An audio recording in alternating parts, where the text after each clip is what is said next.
Hello বন্ধুরা, welcome back to my channel. আমি আজকে কোথায় এসেছি বলো তো? আমি আজকে এসেছি কালনা 100 শিব মন্দিরে। তোমরা এই শিব মন্দিরের কথা সবাই খুব ভালো করেই জানো। তো আমরা এই রাস্তা দিয়ে চলে গেছিলাম। তো রাস্তা দিয়ে এখানে একটা মিছিল যাচ্ছিল, তো সেটাই আমরা দেখছিলাম।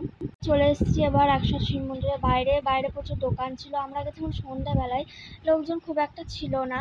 তো আমরা পুরো পুরো মন্দিরটা চত্বরটা ঘুরছিলাম, খুব সুন্দর লাগছিল। বাট সকালে আসলে বেশি ভালো হতো। তো এই সমস্ত মন্দিরে সব শিব ঠাকুর আছে, তো সেগুলি আমরা দেখছিলাম।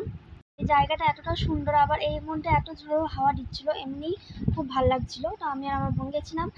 তো খুব ভালো লাগছিল দেখতে। মন্দিরে এতটাই সুন্দর, এত স্নিগ্ধ ভালো জায়গা। তো এখানে একটি নাট্যমঞ্চ আছে। এখানে মনে হয় আগেকার ছাড়াও আরো অন্যান্য ঠাকুরগুলো ছিল, তো সেগুলি আমরা দেখছিলাম। এই পোড়ামাটির কাজগুলো দিয়ে মন্দিরগুলো এত সুন্দরভাবে তৈরি করা হয়েছে না, খুব সুন্দরভাবে এটাকে ফুটিয়ে তোলা হয়েছে। এইটাই আরেকটি মন্দির, এখানে আছে কৃষ্ণ ঠাকুরের মন্দির, এটা একটা। তো এটাও সেই বড় মন্দির, এবার অন্ধকারে খুব একটা ভালো বোঝা যাচ্ছে না। হ্যাঁ, যে সেই ঠাকুরটা, এটা তো সেই ঠাকুর মন্দির, কৃষ্ণ ঠাকুর আছে। তারপর আমরা চলে এসেছি। তো এখানে একটা ফাংশন হচ্ছিলো, সেই ফাংশনে গানগুলো হচ্ছিলো, গান দেখছিলাম। তো আজকের মতো ভিডিও এইটুকুনি। ভালো লাগলে চ্যানেলটা সাবস্ক্রাইব করে দিও।